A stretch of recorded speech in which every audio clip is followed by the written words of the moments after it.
Hello guys, it's the last week of North American Online League. Over 100 players in the league for over 10 seasons in a row. This is very, very impressive. The next season is starting June 23rd, which is pretty, it's only 3 weeks away. It's a huge, naol is a huge success, and can meet a lot of new friends and everyone like this. First game we have Sam versus Steve. Steve is a long time player, the AGA and everything. Let's see how the game goes. Sam Lucy, I've seen. We've commentated on Sam's games a lot too. Cool. Everything is normal. The opening is heavily reliant on sustainable development, and all the Josekis are basically that. So there's, players don't usually have much trouble with the openings. This is an interesting choice by Black. Again, if the Joseki you pick is a Joseki, that means all your moves are pretty efficient. It can't be that bad. At this moment, it is a little bit as Black here, we probably, it feels a little bit worse to be going up to the side because Black already played a very strong move that sort of limited the development potential for Black and White on the upper side. So in that case, my first instinct is a little bit more of, and is specifically this Joseki, entice White to press so that you just play with him, and then entice White to make extensions and make his value on the upper side. Now, because it's Joseki, it doesn't quite matter either way. It's just a different type of game. So that's okay. Connecting is actually okay, and then White does fix the corner. You guys will see the Joseki played more as the first going into the corner and then connecting. So we're just switching up the ordering here a little bit, totally fine, no worries there. This kind of play is indicative of very strong fundamental go skill on White here. White has not, clearly probably has not totally memorized the Joseki and is coming up with a very reasonable connect without Joseki knowledge. And as usual, all Josekis are famous that way. You should be able to one very strong player should be able to come up with the Joseki moves if given enough careful thought. And this one's no problem, and it's all good. The Joseki move is to jump over here, and it's just a note to how Black is a bit stronger this way. The game move is also what one would very likely play if one has not memorized the Josekis. So it's a good move too, but in this case, while White is getting into a slightly uncomfortable position, this move does take away a Black liberty, which does weaken Black a lot. And so overall, with Black, not having really strengths, played in a way that maximized self strengths earlier.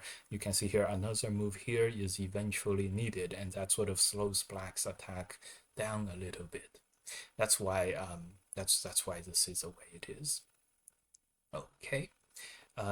Okay, good. Here, Black plays this move. Okay, it's a very good idea to play all the senteis just in case you need them. So in this case, Black is playing out this sentei in case Black needs to have this Atari in the future, which is very helpful if Black doesn't have this move, the Atari. So this is a good idea, Now, why does it lose 1.8 points? That's because this move loses a lot of Aji in the corner. It may not be apparent what kind of Aji there is over here, but here is the Aji. In the future, when Black is trying to survive over here, this extent is Sentei, and this extent being Sentei for the corner will help Black live a lot. So that's what Black is giving up. A little trick here, a little bit of a trick here. This, and then honey, and then there is no way for white to cut off that 2/2 black stone. White can try to play this one and just throw in and capture and so on. Okay, that's a very detailed things. Now this usually does not affect, does not decide games. So usually we skip these parts. Today we're paying extra attention to the details. Good. Again, right here, it's sorely needed for what's sorely needed is sustainable development, and black really needs to strengthen black's shapes. So this move, even though it looks like it's very aggressive, it's actually because it does not strengthen any of the black stones, black is going to give up these 2 black stones. That's the only way to play this position here, and that sort of makes sense. So the game move here by black really illustrates why the Joseki move was that jump. But that's very hard to come up with the first time we see a Joseki shape. Great, black plays here. Not a bad move, but we can clearly see that black is a little lacking. Black would like to have gotten Sente after losing some stones, for example. Great, nothing much happens afterwards, and we have this position. White connects, okay. Black captures here. This defends against the ko over here by white, so it's necessary, but this is another slight gain for white as a result. Keeping black a little bit too too slow. The one move here was here earlier, and another move here. 2 gote moves. White has the clear advantage now. I see. The normal attacking Joseki move is here. This is a good move. The idea with this is later when we play this headbutting move, white is very crammed in this area, and as a headbutting move, white finds it difficult to totally ignore this. And if you want to attack black, you basically can't let black have this many Sente moves on the bottom. Then black will have an easier time to strengthen the group, right? So that's the follow-up move. It has a very good close follow-up move. For example, if you approach over here, you don't have, you just can't headbutt sideways with the same effect. It just is not as efficient. That's why here this is the invasion shape. Black played a very close move to this Joseki shape. So very good attempt, and a good one. But unfortunately, in the game, white has a very nice way to answer this way and surround the bottom, and just sort of naturally surrounds the bottom. Black ends up sort of not accomplishing much, not able to damage white, threaten white, and not able to take out white's territory. Good. I really like how white is playing not very defensively here. So it's highly recommended. You don't ever want to play overly defensive without any good reason. This is not a great fight for white at the moment, but I really like the fighting spirit here. And as fighting spirit goes, this jump out is a very effective way to continue the fight. If black goes for the cut, this white cut is very nice. It's a Sente move that protects white's cutting point. Now white saves the other stone, and black cannot play this cut. So so this way white can continue to actively damage black's shapes and everything. When black cuts on the inside, white is able to connect out, no problem. This is a little risky because white is making this other group, but this is a way to do maximum amounts of damage to black, and it's also a great way to sort of goad black into playing a move that's this cut, which is a total dame that even takes away one of black's liberties. So in order for black to continue to attack and try to make the game complicated and things like that, which, in a very tough game here, behind game by black is very likely to go for something a little overly aggressive, a little crazy, like this cut. So it's a great way to sort of goad your opponent in to do something that's not sustainable development, that is slowing himself down, and taking away one of his own liberties. Very, very good technique there. So I really like how White was very active in this fighting. Something, was not going correct or well, and stuff. That's okay. The key is to, here it was so before it was probably a little overly strong, and then here it's overly chicken again. So it's like a swing in both ways. Very interesting. Another move here was the best moves here was probably to connect the other stones, and this way, when black connects, white is also very safe and on the move out. And when black plays this way, white has a very strong sente cut. I guess. Oh, I see. I see. It's not. If we can cut in sente, that would be great. If not, at least, white can play this move, force black to connect, and live in relative, total safety. All right. Good, good, good. I really like how white was not letting up, but at this moment, a little bit chicken. I know. This kind of mistake is very, very common when we are ahead and we suffer a little bit of setback. When things starts to go not wrong, not right, then we panic and we think, oh no, not this again. I'm going down this bad road. So it's always a very hard balancing act between the risk and reward in this game. Note how in this game, which is very, very famous for perfect information, no uncertainty, no luck, that sort of thing. We're talking still in terms of this, risk reward and things like that. So just another fascinating part of the game. So in this game here, black already has some shape issues. Black can't connect already, white plays here, and the b2 bomber is dead.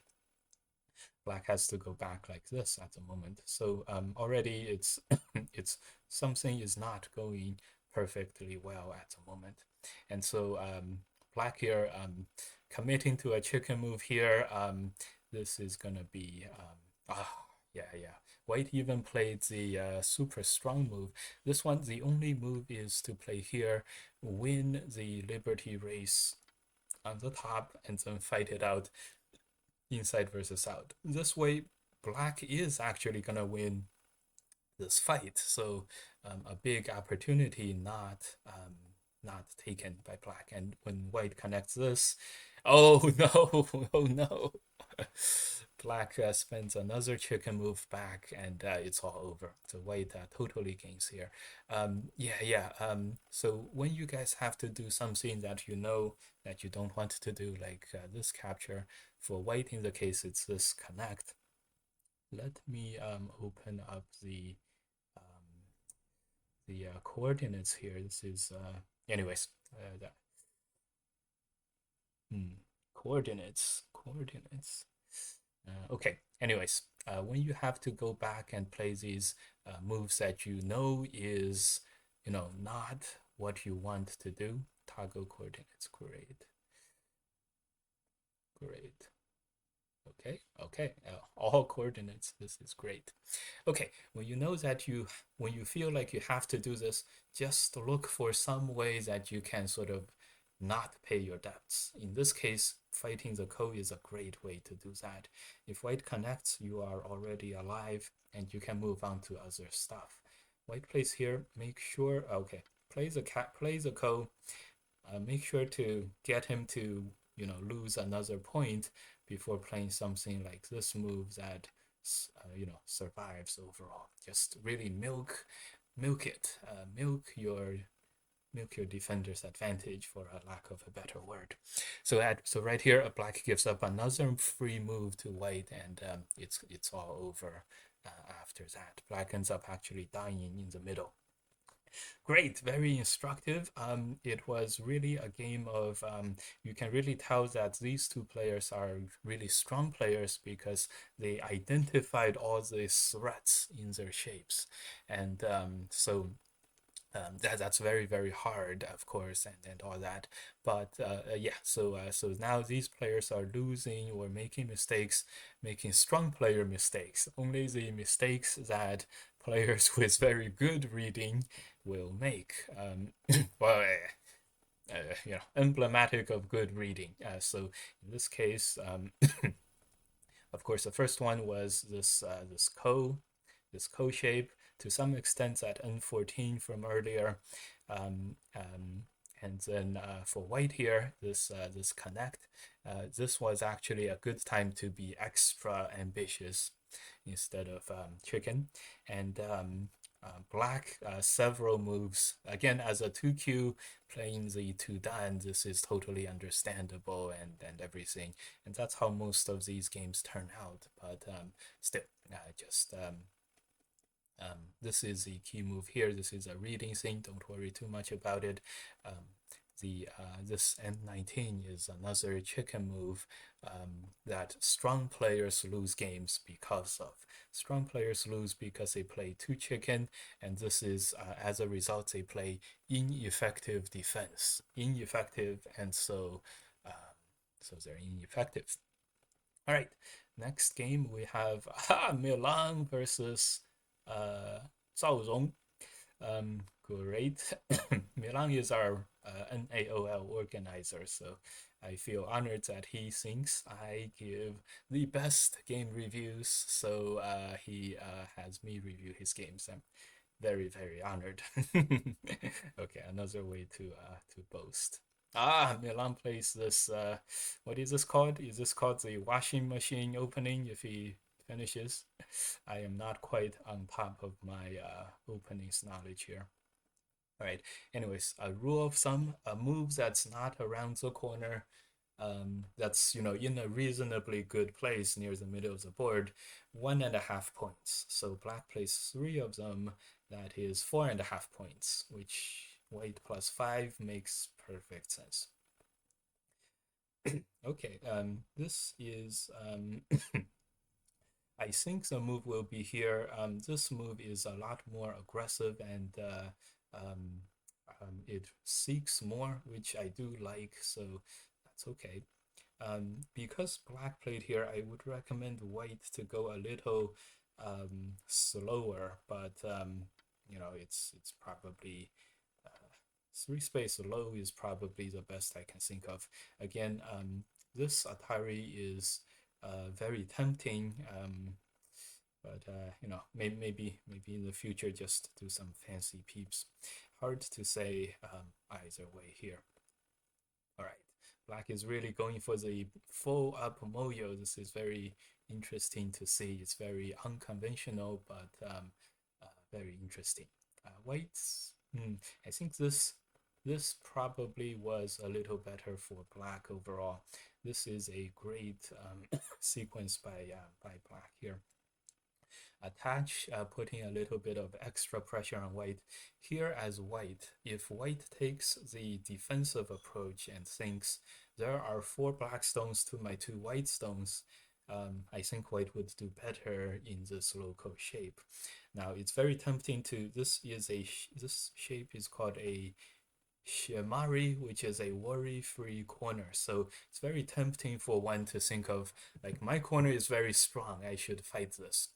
And that's okay too, but would be a good idea to think of the corner as slightly weaker and then just fighting it accordingly. Extend up is very fine here. If I think if white in terms of go knowledge here, this corner is a worry-free corner, but everything has its limits. And the limit is when you're surrounded on the outside by black stones.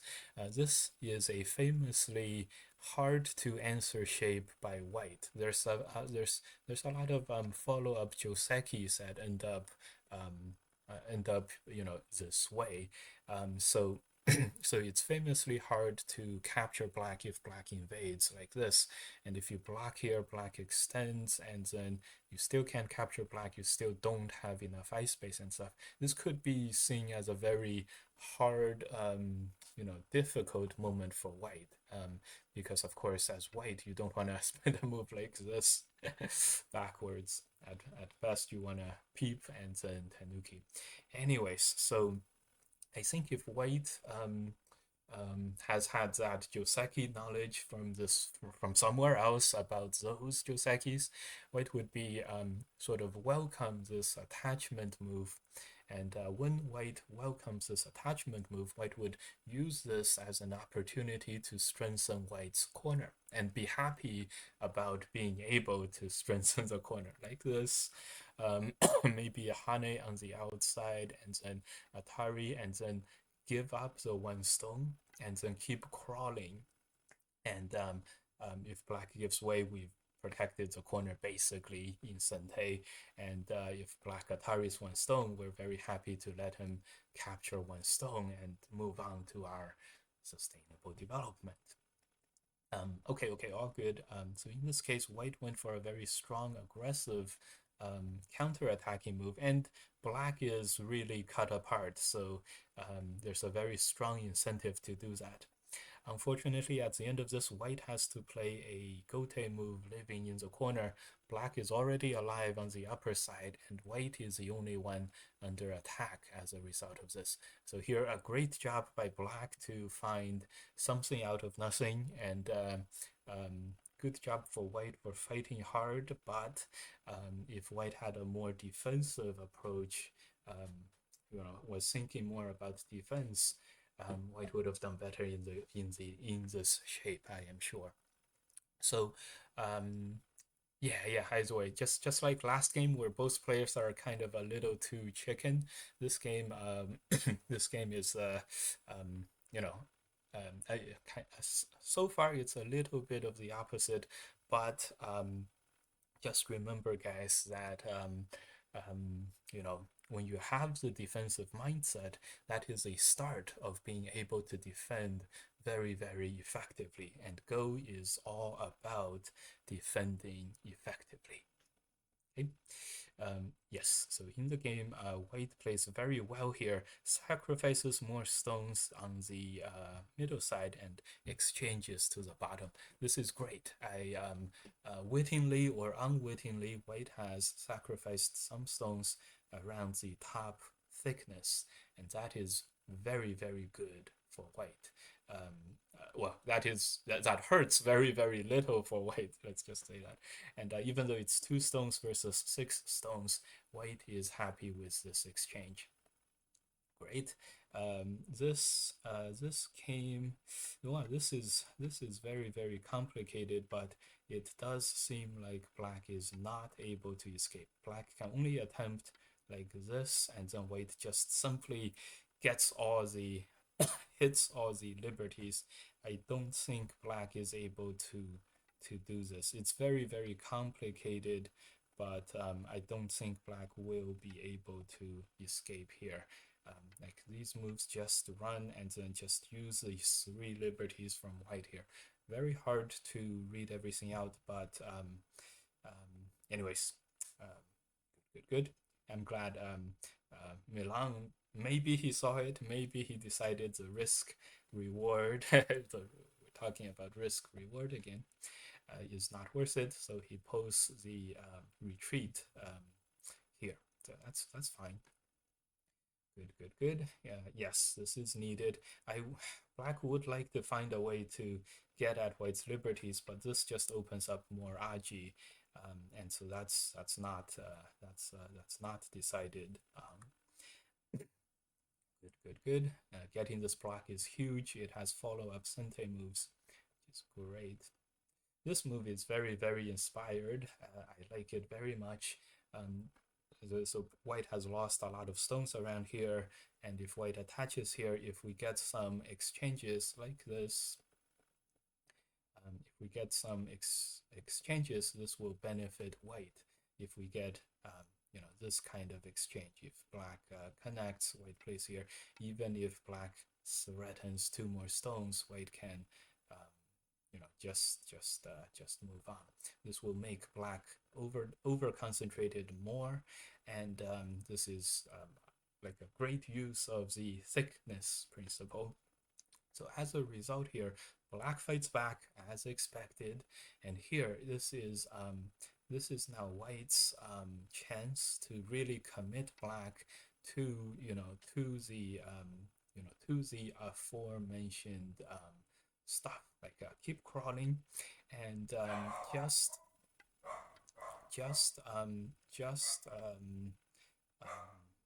yeah, just look for an exchange. In this case, white is gonna look for this Atari extend, Atari, and then turn. Two liberties to three liberties. Forget about the outside. White is just happy enough taking the inside and be done. Just let black have everything. White surrounds a little bit. This is very, very good, application of playing around opponent's thickness and everything. If white just plays the Atari and push, here black is probably, if black plays anything other than the turn, oh my god, this way white is, okay, okay, if yeah, this reverts back to the original.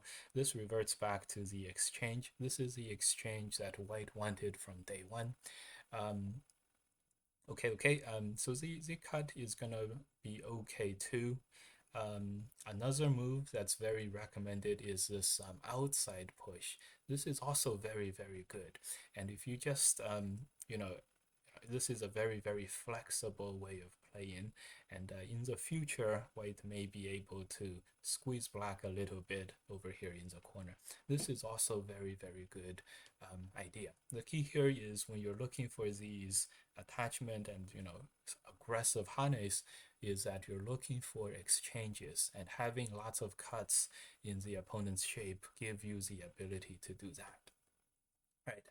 So unfortunately for us, for white in the game, this ended up as a white wanted to make black over concentrated, but white ended up saving the dead stones anyway, which white probably did not want to save. But as the game went, white threatened to save the stones, and so he saved the stones. And this is very, very common. When we get what we threaten to get, we're usually not that happy afterwards. And but this is a sign of a strong player. When the strong player threatens something, he usually wants something else. The threat is to force the opponent to defend against the threat, and then he secretly wants something else to get a sente, to get some aji, to get some help, to get something else. In this case, in this case, black sort of called white's bluff and allowed white to save the stones that white was threatening to save. Very nice, very nice plays here. Okay, and so at the end here, white, yeah, this is a very, very close read. Upon first inspection, it's hard for one to tell if white can run out or not. Unfortunately, white could not, so, ooh. This is the shape now. Black just this is an Atari, but this is mostly just oh, this is a ladder. That's hard. But anyways, black can just save the one stone. This is a classic one eye kills no eyes position on the inside. So white's only chance is to fight against the outside here, and this is a classic double ko situation. So white ends up dead over here. Whew. This is some tough reading for to figure out. Good. So so in the end, black Atari is on the outside.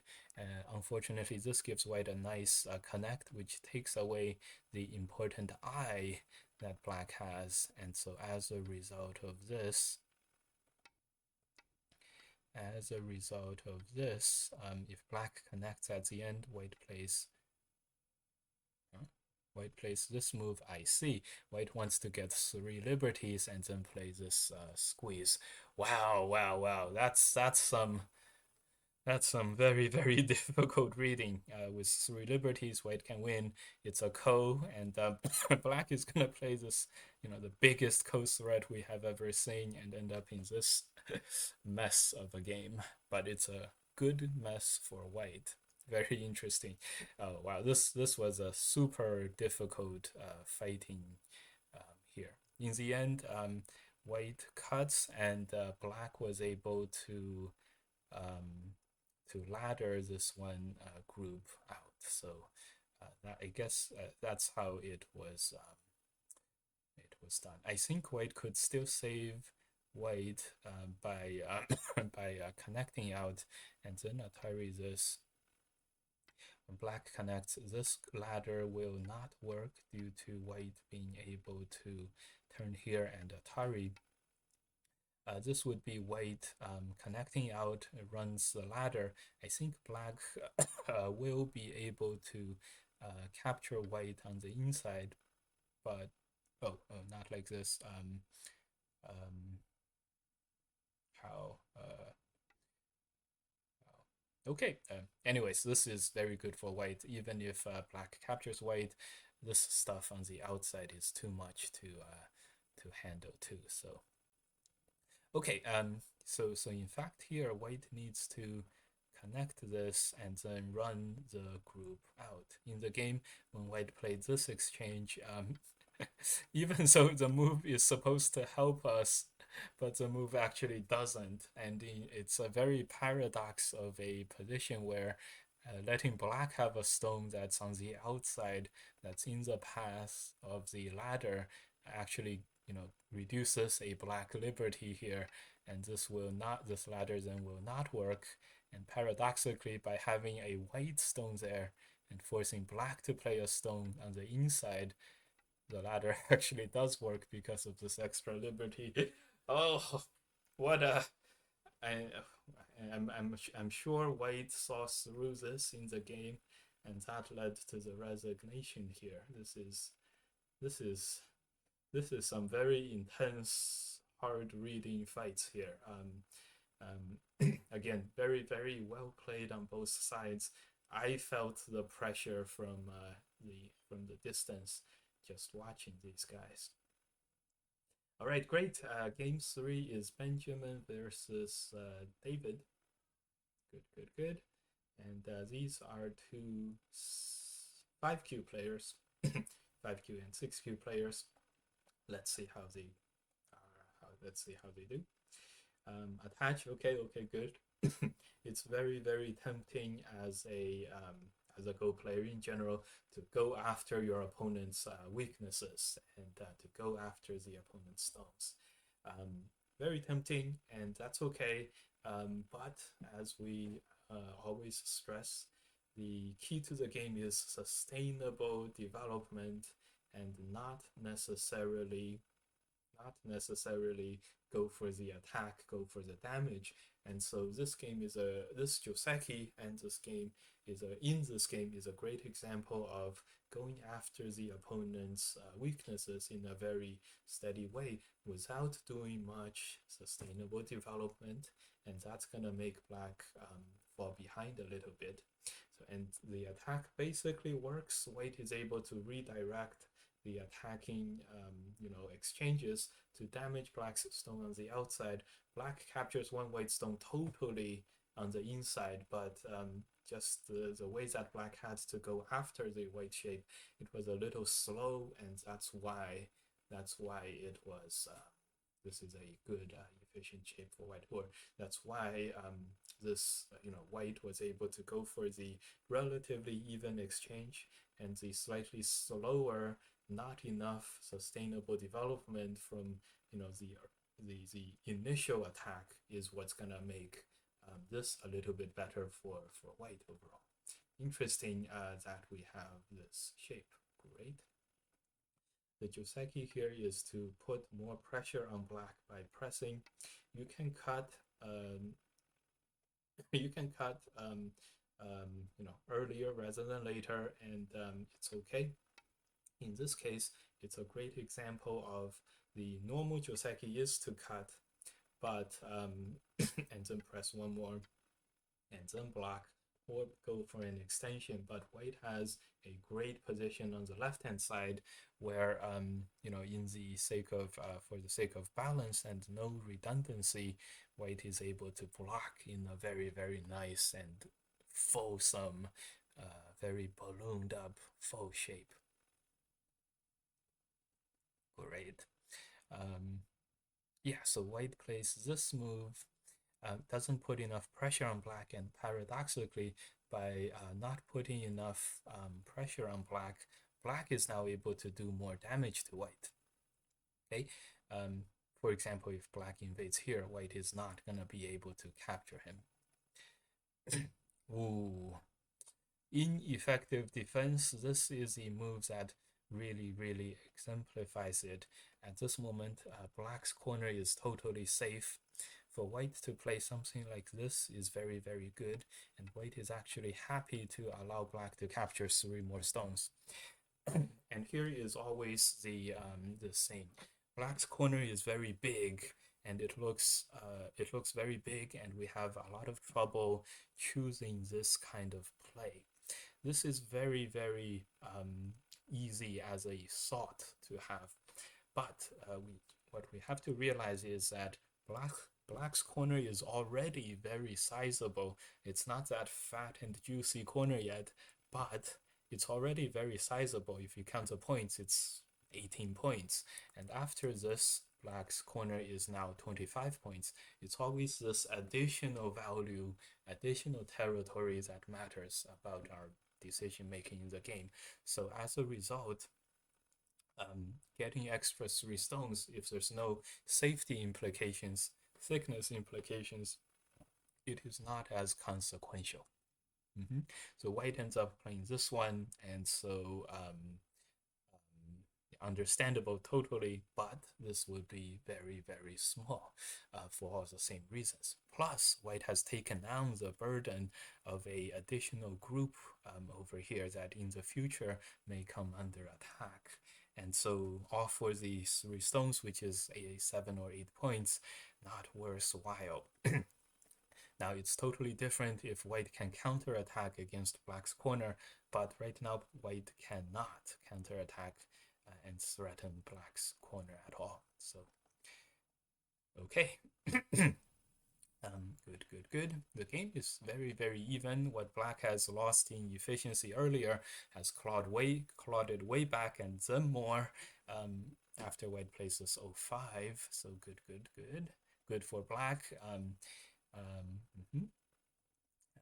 Okay, so here another attacking idea is, so this is a normal attack, and this is a split attack. Sometimes you guys are familiar with the pressing attacks, where we're pressing one side and we're attacking the other side, which is very effective as well. But today we're going to talk about the other type of attack, and that is the crosscut attempt to get more complications attack as opposed to the pressing attack. This tends to be extra or super effective. And check out this cut. We cut to get one more to lose one more, to lose more basically, and this way we're gonna two liberties there, 3 liberties on the outside. Check out this move, and okay, this move may not be anyways, and then extend back. This way black is always a little bit hampered on the back there.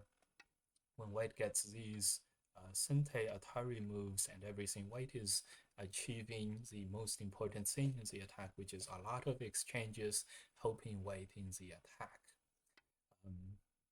This is another more recommended type of attack. Black is unlikely to play this strongly.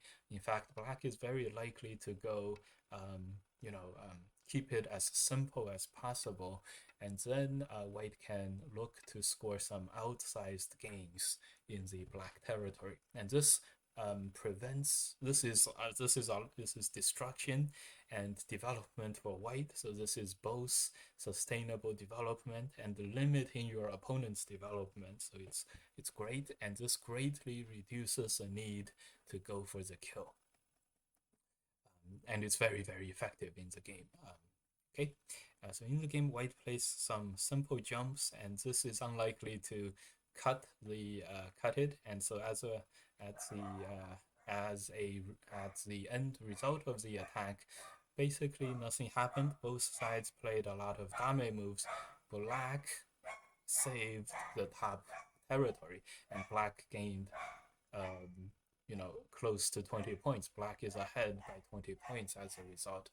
You guys can hear in the background, the jump up is going crazy.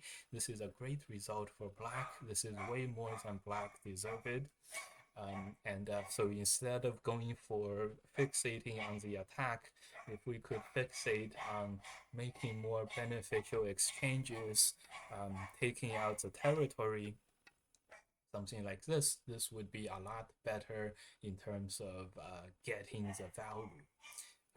In the game, going straight for the attack is a form of committing to the attack, even though white has not totally realized it. By not destroying value or making your own value, you are committing to the attack, even though white may feel like this attack is pretty good. You force black to play a lot of no points, non-point making moves in the center, but by just being able to keep the top, black is very happy as a result. Wow, tremendous end game here by black. Nice. White also messes this up a little. Just block, don't play P19 before the block, and we would be a lot better. Nice. Any more drama after this? The move is Hane. White plays here, connect. This way, white only has 2 liberties, and the game should end here and here. In the game, black plays the peep. Yes, this Atari will make, yes, exactly. This makes the bottom, the white should have lost this Liberty race, but he won it instead. Here, to limit the damage, probably just cut here, capture 1 stone in Sente. That would be fine. That would be fine. That's not ideal, but it's better than losing everything plus the 5 more points. So this is a razor thin game now. Interesting. And here, we saw how all the efforts by black earlier in the getting away with very effective defense, and white not going with not getting effective enough attacks ends up really sealing the game. Interesting. This is a Sente move. Black does not. I see. This is a Sente move 2 for 4 stones. This is 5 stones. Okay. Oh, that was close. I think this lost 1 or 2 points because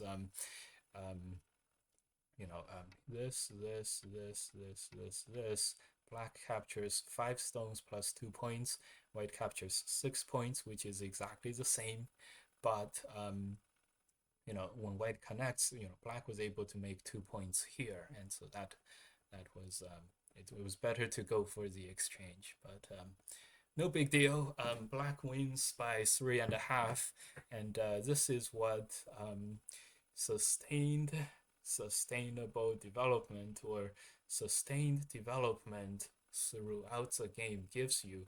This ability to withstand setbacks and bad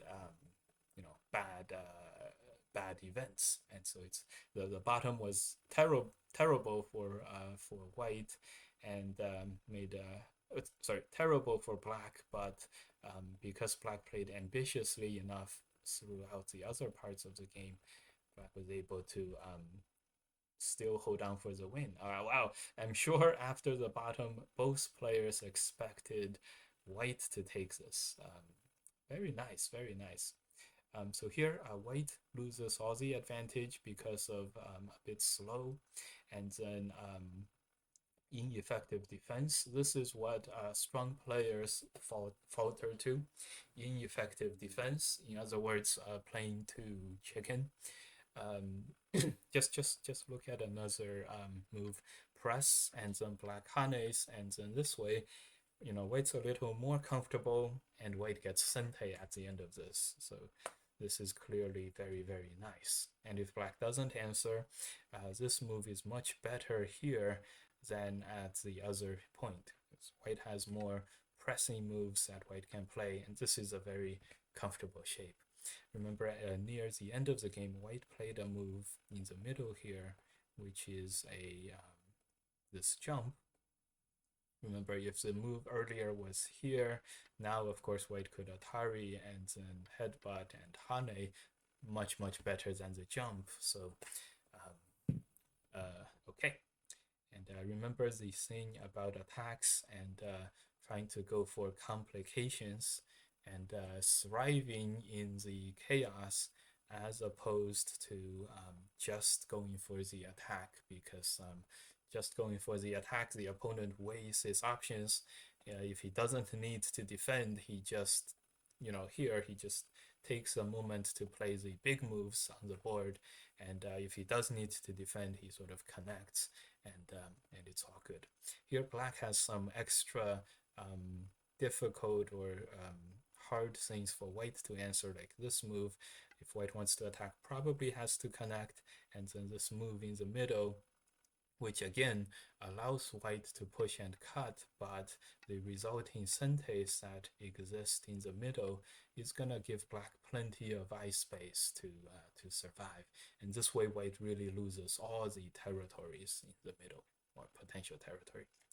Anyways, super good game. I can clearly see that all the players are very good and strong, and they have done some very deep reading, and this is very, very impressive. That second game was that huge ladder, that crazy ladder that's not supposed to work but ended up working.